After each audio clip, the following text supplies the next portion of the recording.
इच्छा बिना दुख भी मिले, फिर भी न करता विचार है, सुख तो सिर्फ आभास है, यह दुख में संसार। जैसे भगवान कहते हैं कि कर्म से सुख दुख प्राप्त होते हैं, तो का दुख के लिए भी कोई कर्म करता है? सब सुख के लिए करते हैं। तो संत कहते हैं कि इच्छा किए बिन दुख मिले, बिना इच्छा किए दुख मिल रहा है, फिर भी न करता विचार है। विचार करना चाहिए कि जब हम उसका जिस चीज के लिए कोई कर्म ही नहीं किए वो क्यों आ गया? साधन जुटाए सुख के, फिर दुख कैसे आ गया? रहती ही जवानी ही सदा, कैसे बुढ़ापा छा गया? इच्छा किए बिन दुख मिले, फिर भी न करता विचार है, सुख तो सिर्फ आभास है, यह दुख में संसार। ये संतों ने, चूंकि वे तटस्थ होते हैं, तो जिस चीज में हम उलझे होंगे उसके बारे में हम निर्मल विचार नहीं प्राप्त कर सकते, माने उसका ठीक स्वरूप हम नहीं जान सकते। जब उससे पृथक दूर खड़े हैं तब हम उसे भली प्रकार देख सकते हैं और उसका शुद्ध स्वरूप जान सकते हैं। तो संत चूंकि जगत से तटस्थ हुए, तो तटस्थ हो गए इसलिए उन्होंने जगत का वास्तविक स्वरूप पहचाना। प्रकृति परमात्मा की रचना है, लेकिन जीव की रचना वाला जो जगत है, आपका जगत कितना है? मैं अरु मोर तोरु तय माया, जय बस के लिए जीव निकाया। माने आपका जगत कितना है? जितना आपका मैं मेरा का संसार फैला हुआ। भाई आपको सुखी दुखी प्रभावित कौन करता है? हिमालय पर्वत करता है कि गंगा नदी करती है कि सूरज करता है? करते होंगे, प्राकृतिक रूप से जरूर वो प्रभावित करते हैं, लेकिन वह प्रभाव इतना सूक्ष्म है और ऐसा है कि उधर आपका ध्यान नहीं। आपको प्रभावित करता है आपका शरीर, आपका घर, आपकी पत्नी, आपके बच्चे, आपकी नौकरी, आपके धन कमाने के साधन, शरीर की आधि व्याधि उपाधि, माने जो जीव का संसार है, जीव ने जिस चीज को अपना मान लिया, ये जो संसार है, संतों ने विचार करके देखा और कहा यही दुख का कारण है। चीजों को मैं, शरीर को मैं मानना और चीजों को मेरा मान लेना, बस सुख के साधन अपने हैं ये मान लेना, बस यही दुख की जड़ हो गई। मोह बन गया ना, मोह सकल व्याधिन कर मूला, बस तुम दुख का तुमने इंतजाम कर लिया और मुक्ति इसी से होनी है। बाकी शरीर और प्रकृति बनी भी रहे तो कोई बाधा नहीं, ये शरीर बना रहा है और पूरी संपूर्ण प्रकृति बनी रहा है, तो इससे आपको ज्यादा बाधा थोड़ा है।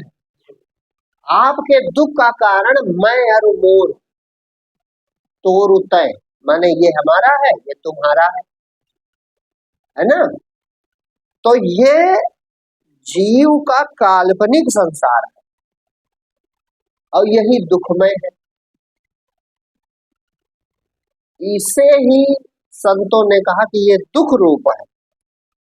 अब इसमें होता ये, जब वो कर्म का दीपक जलाता है जहां जहां पर मेहनत करके कि ये इच्छा पूरी हो जाए वो इच्छा, तो जो काम बन गया तो सुख का उसको आभास होता, सुख प्राप्त नहीं होता। सुख का क्या होता है? सिर्फ आभास, ये तने पहचान करनी। सुख आभास हुआ कि सुख प्राप्त हुआ, विचार करके देखो तो तुम जानोगे कि जो तुम्हारी इच्छा पूर्ति के सुख है उनसे बहुत बड़ा सुख रात को सो जाने वाला है।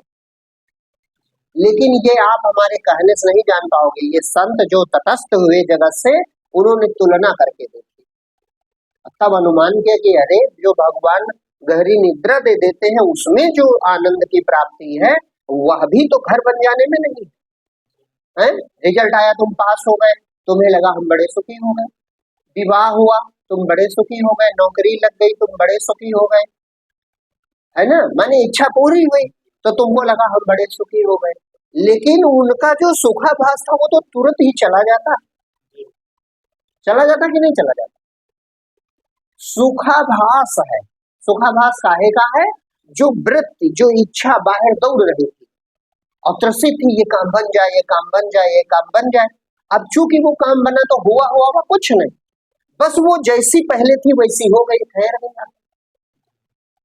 माने जैसी पहले थी जब कुछ नहीं चाहती थी, बस उस अवस्था में लौट आती तो उसको जो शीतलता महसूस, जैसे आदमी धूप हो और जा रहा हो तो बड़ा थका पस्त रहता है और फिर किसी पेड़ की छाया में बैठ जाए तो बड़ा आराम उसको मिलता, तो लगता है आराम मिला का आराम नहीं मिला, वो पूर्व जो शांत अवस्था थी वही उसने प्राप्त की।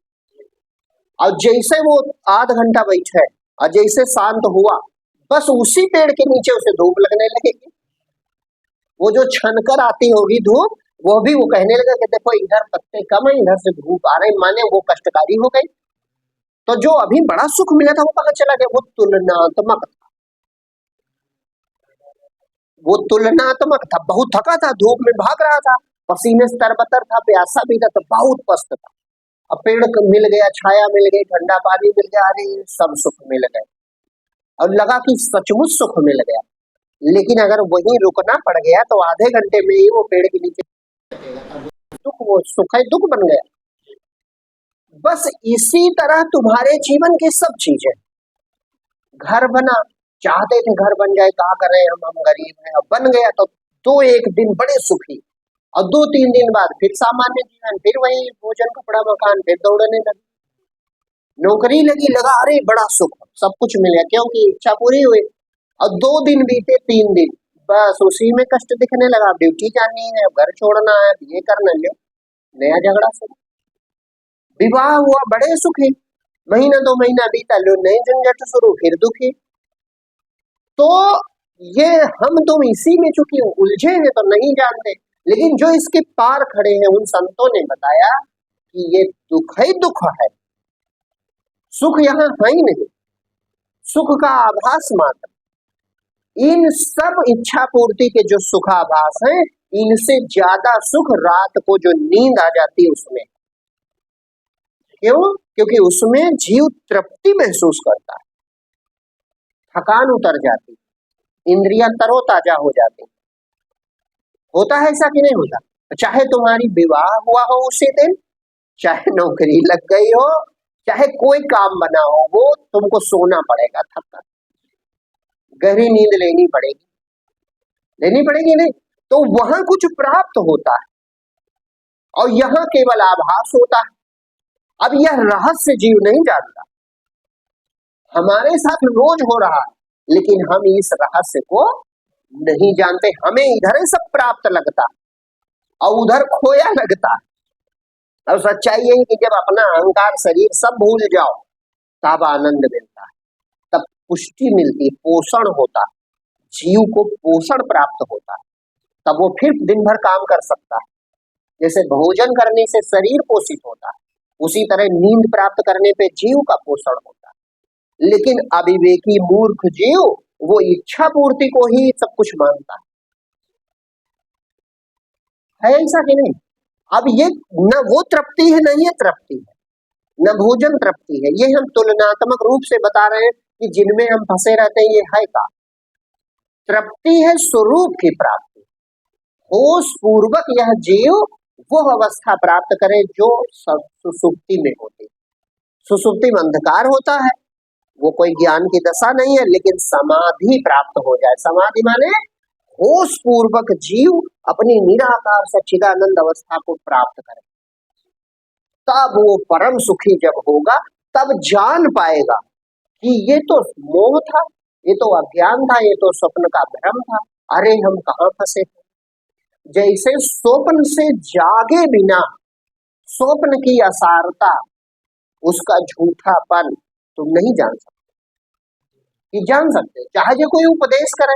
स्वप्न में आप बैग लिए जा रहे हो, उसमें बहुत रुपए हैं, और खूब सोना चांदी और चार लोग आके छीनने लगे, तो तुम वो धन का बैग प्राप्त करोगे कि जागने का प्रयास करोगे? हम धन प्राप्त करेंगे, क्योंकि उस समय तो हम जान रहे हैं कि सचमुच है ना। और उस समय कोई आवे तुम्हें झटके और मान लो जाग गए कि अरे रुपए चक्कर में ना पड़ो, जागो, तुम सो रहे हैं, तो जो जाग जाओगे तो बड़े सुखी हो जाओगे। दुखों की आत्यांतिक निवृत्ति स्वप्न के परिप्रेक्ष्य में हो जाएगी। अरे कहीं कुछ था ही नहीं, ना रुपया था, न छीनने वाले थे, हम तो सो रहे थे। लेकिन बिन जागे दुख दूर ना हुए। बस इसी प्रकार से यह जीव विचार जो है, जीव भाव, ये जब तक शांत होता नहीं, जब तक मैं अहंकार मिटता नहीं, और जब तक मैं सच्चिदानंद ब्रह्म हूं इसका ज्ञान होता नहीं, तब तक जीव सुखी नहीं होता। और तब तक ये रहस्य भी नहीं जान सकता कि जो सत्संग में सुना करता है ये मिथ्या है, ये नासवान है, ये बिल्कुल असत्य है, ये बात वो जानता नहीं है। इसीलिए संतों पर जल्दी से उसका विश्वास नहीं होता। दुखी इससे बचना चाहता है तो वो भागता है भगवान की तरफ, भक्ति की तरफ, और जिसकी सब कामनाएं इच्छाएं पूरी हो रही हो वो सत्संग को पागलों की बात समझता है। हाँ, जो बिल्कुल संसारी हो और दुनिया में रमण करने वाला, वो यही कहेगा ये सब मूर्ख, कहाँ होते हैं भगवान, कहाँ होती है भक्ति, ये सब गधे हैं, ये काम कर रहे हैं। पक्का मान लो, उसकी नजर में वो खुद गधा है वो अलग बात है, लेकिन उसको अपने गधेपन का होश तो है नहीं, तो वो जान नहीं सकता। किसी कीमत पर सर के बल खड़े हो जाए गुरु, मूरख हृदय न चेत, जो गुरु मिले बिरंच सब। समझ गए? असंभव है जान पावर।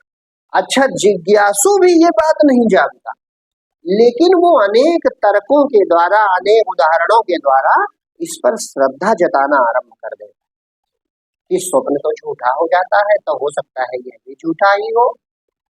दूसरा एक और हम देख रहे हैं कि ये सब छूट भी जाएगा, तो सचमुच में इसमें अगर हमारा प्रेम है तो दुख तो होना ही होना, और प्रेम तो पक्का दिखाई पड़ता है। हमें शरीर प्यारा है, हमें परिवार प्यारा है, हमें नाम रूप धन संपत्ति सब प्यारी है, और छूटेगा निश्चित है, तो विवेकी थोड़ा बहुत श्रद्धा करने लगता है। लेकिन बड़ी प्यास उसको सुखी और तृप्त होने की होती है, यही प्यास जरूरी है। सुखी हो जाओ, तृप्त हो जाओ, अघा जाओ, एकदम तृप्त हो गए, वो तृप्ति, आकृतिम तृप्ति, जो निरंतर की संतुष्टि है, उसकी प्यास सच्ची है, वो सबको होती है। ढूंढ तुम यही रहे हो, हर आदमी यही ढूंढ। अब वो जो स्वरूप में साधन के द्वारा, ध्यान के द्वारा अगर अहंकार मिट गया और प्राप्त होने लगी, बस साधक जाग जाता है, सिद्ध हो जाता है। तो जब निराकार चेतना ही बचती तो सारा ज्ञान प्रकट हो जाता है, तब वो रहस्य सारा जान जाता है कि हाँ, बात जो लिखी है अक्षर अक्षर सत्य लिखी है, सचमुच में कुछ नहीं है अपने स्वरूप के अलावा, आनंद कहीं नहीं है, केवल अपने स्वरूप में ही आनंद है। जहां जहां आनंदाभास होता है वो स्वरूप की ही झलक है। किसी बहाने तुम स्वरूप के समीप आती है वृत्ति, यही अहंकार की वृत्ति मैं वाली, तो उस आनंद का हल्का फुल्का थोड़ा सुखाभास कर लेती है। बाकी जब कुछ है ही नहीं, जैसे स्वप्न में तुम्हारे अलावा कुछ नहीं, तो चाहे जो दिखता हो, प्राप्त क्या होगा? अगर जग गए तो तुमको प्राप्त हो जाओगे और कुछ नहीं मिलेगा, क्योंकि कुछ है ही नहीं। इसी तरह संतों ने निर्णय करके जाना कि एक परमात्मा के सिवा कुछ होनेपन वाली चीजें नहीं। ना सतो विद्यते भावो, ना भावो विद्यते सता, सत्य के अलावा किसी का अस्तित्व नहीं है। अगर है कुछ तो सत्य है, वही सत्य जिसे परमात्मा कहा जाता है, जिसे ब्रह्म कहा जाता है, जिसे आत्मा कहा जाता है, अनेक नामों से उसे ही कहा जाता है। ये जो कुछ भी है सब उसी की माया मात्र है। तो माया का मतलब है स्वप्नवत जो दिखाई पड़े हो ना, स्वप्न भी माया ही है, वो भी ईश्वर की ही माया, हमारी तुम्हारी माया नहीं, वो भी माया परमात्मा की। तो स्वप्न की तरह निर्णय करना चाहिए तटस्थ होकर, कि जैसे स्वप्न में बहुत कुछ दिखता है, लेकिन सार रूप में मेरे अतिरिक्त और कुछ नहीं होता। इसी तरह ये जगत में चाहे जो दिखता हो, चाहे जैसा दिखता हो, चाहे जो कुछ हो, तुम भ्रमित ना हो। वो सिर्फ और सिर्फ एक चेतन परमात्मा के सिवा कोई दूसरी वस्तु नहीं। बस इतना निर्णय जरूरी है। यही श्रद्धा है, यही विवेक है। यही अगर दृढ़ हो जाए तो स्थिर मति और ज्ञान, दृढ़ता प्राप्त हो जाए तो इसी को स्थिर मति और इसी को ज्ञान भी कहा जाता है। क्या चीज? कि एक सच्चिदानंद के अतिरिक्त और कुछ भी नहीं। अब चूंकि है कि जो बात है, जो होनापन है, ये मुझे भी महसूस होता है कि नहीं होता? मुझे भी, मैंने आपको भी, सबको। तो ये जब मुझे भी महसूस होता है तो संत यही कहते हैं, तत्त्वमसि, तू वही है। जिस सच्चिदानंद की हम चर्चा करते हैं, जो कभी मिटने वाला नहीं है, जो मिलेगा तो सिर्फ वही मिलेगा, चूंकि है वही, वो सच्चिदानंद तू ही है। अब सरल हो गया।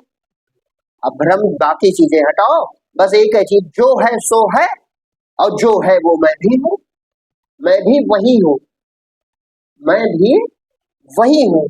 तो मेरा जो बाहरी परिचय है उसका परित्याग कर दो, और अपने स्वरूप को जानते नहीं हो तो उसी के शरण में मौन हो जाओ।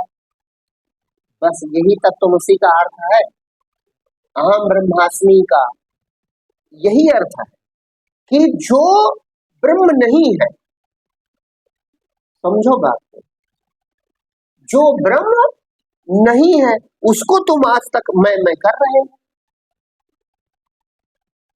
लेकिन संत समझाते हैं कि अहम ब्रह्म अस्मि, ये जो मैं की ताकत है ये ब्रह्म है, और तुम का ब्रह्म को मैं कह रहे हो। तुम ब्रह्म के इतर जो कुछ है उसे ही मैं कहते हैं।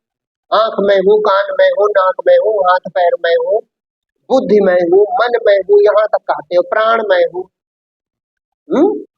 तो ये कुछ तुम नहीं हो, इसके जानने वाले जरूर हो।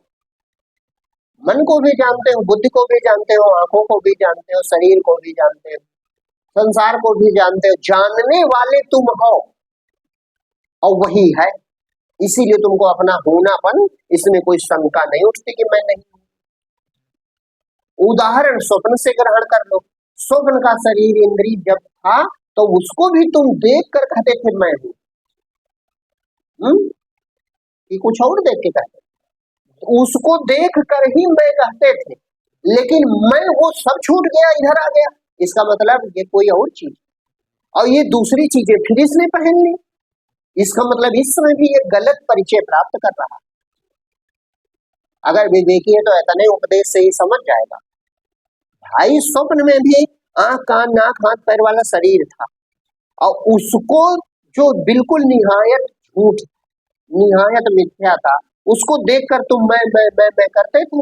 तो वो जो इस समय तुम कह रहे वो निराकार सिद्ध हो गया कि नहीं हो गया? क्योंकि वो तो सब छूट गया, और वही है, इसकी गारंटी है। तुम स्वयं इसके प्रमाण हो कि तुम वही हो, वही। भ्रम तो छूट गया, भ्रम जो था वो तो चला गया, जो नहीं था। ना सतो विद्यते भाव, जो असत था वो तो चला गया, लेकिन जो सत था, जिसका कभी अभाव नहीं, वो था, वहां देख रहा था, तो वो अभी भी कह रहा है मैं देख रहा हूं। तो बस इतना करना है कि ये वर्तमान परिचय से मौन हो जाना। जिस तरह स्वप्न का वर्तमान परिचय मिथ्या था, उसी तरह जागृत का भी वर्तमान परिचय मिथ्या है। लेकिन जिस तरह वहां का ज्ञाता तत्व सत्य था, उसी तरह यहाँ का भी ज्ञाता तत्व सत्य है। तो उस सत्य को कहा जाता तत्त्वमसि, तू वही तत्व है। तत्व माने जिसकी हम चर्चा कर रहे हैं सच्चिदानंद रूप में, तो तू वही है, कोई और तू नहीं है। इसलिए किसी की खोज ना कर, शांत हो जा और अपने होनेपन का अनुभव करो। शांत हो जाओ, अपना वर्तमान परिचय लेकिन त्यागना पड़ेगा। मैं ना करो, मैं का भजन न करो, बल्कि मैं कहने की सत्ता को स्वीकार करो। ये हम कहते हैं। थोड़ा सा अंतर है, थोड़े ही अंतर में ब्रह्म और अहंकार का अंतर बहुत थोड़ा सा है। विचार अहंकार है और शक्ति ब्रह्म है, इतना बारीक अंतर। जो विचार है वो क्या है? अहंकार है, और विचार की शक्ति तुरंत जो जुड़ी है वही नीचे, वो ब्रह्म है। तो वही उसी को ब्रह्म कहा गया है। तो ब्रह्म की सत्ता तुम ही हो, कोई और नहीं। इसीलिए तो महावाक्य कहता तत्त्वमसि। तो बस यही सार बात पकड़ लेने की, जो है वो सच्चिदानंद है। क्योंकि मुझे भी अपने होनेपन का हमेशा आभास बना रहता है, इसीलिए ग्रंथ और संत सब समझाते हैं कि तू वही है ना।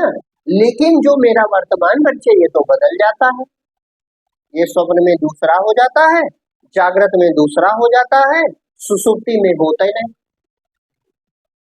तीन अवस्थाएं हैं तुमको अनुभव में आने वाली इस समय। तो सुसुप्ति में होता है शरीर, तो क्या तुम कह सकते हो मैं नहीं रहता? होनेपन का प्रमाण जागने बुद्धि, फिर बुद्धि उठी तो ऐसे कहती मैं ही सोया था और बड़े सुख से सोया, है ना। तो जब कोई इधर बाहरी भौतिक परिचय त्यागने के बाद जो त्यागने वाली शक्ति तो बचती है, बस उसी शक्ति का अनुभव करो, उसी में शांत हो जाओ। तो वह शक्ति जब शरीर और बुद्धि और इनको अंगीकार करती है तो केवल अपना एक चेतना का गुण प्रकट करती है। लेकिन जब इनसे रहित होती है तो अपना तीनों गुण यानी सच्चित आनंद प्रकट कर देती, कर नहीं देती, वो प्रकट है अपना सच्चिदानंद रूप। बस उसमें समाहित जिसका चित्त होता है, उस अवस्था में उसे अपने पूर्णता का बोध हो जाता है, उसको ही आत्म साक्षात्कार कहते हैं। और तब इसका प्रमाण है कि उसे सुख की प्राप्त करने की कोई इच्छा नहीं बचे। अगर कोई ज्ञान भी कहता है और संसार में सुख ढूंढ रहा है तो वह बहुत अज्ञानी है, उसने अभी सत्य को जाना नहीं है। उसको अभी संतों के पास जाना चाहिए, सत्संग करना चाहिए और स्वरूप का ध्यान करना चाहिए। वो भ्रम में है, क्योंकि यही कोई तो उसका फल होगा। तो यही उसकी कसौटी है कि सुखी होने की इच्छा तत्वदर्शी महात्मा छोड़ देता है। क्यों? क्योंकि वो स्वयं सुख स्वरूप है, सहज सुख रास है, वो स्वयं सच्चिदानंद है। वो जान जाता है इस बात को कि मैं स्वयं सच्चिदानंद हूँ, मुझको किसी वस्तु व्यक्ति की कोई जरूरत नहीं है। यह जितना माया का विवर्त है यह मेरा ही पसारा है, ऐसा ज्ञान उठता। और जो यह ज्ञान नहीं उठ रहा है, इतना साहस नहीं बन रहा है, तो अपने को ज्ञानी ना समझे, वो और गहनता से विचार करे। हाँ, जो श्रेष्ठ महापुरुष है उनके विचार पढ़े, सुने, समझे और खूब अभ्यास करे। बहुत इसमें सूक्ष्म विवेक की जरूरत, क्योंकि यह विज्ञान है, सूक्ष्म है, तो हाल ही हाल समझ में नहीं आता। अगर इतनी जल्दी समझ में आए तो सब ज्ञान सबको हो जाए। इसमें मुमुक्षा बहुत जरूरी। मुमुक्षा माने मतलब इससे मुक्त होने की इच्छा, इससे हटने की इच्छा, अपना निराकार रूप जानने की प्यास, जो अंतर्मुखी बना रहेगा।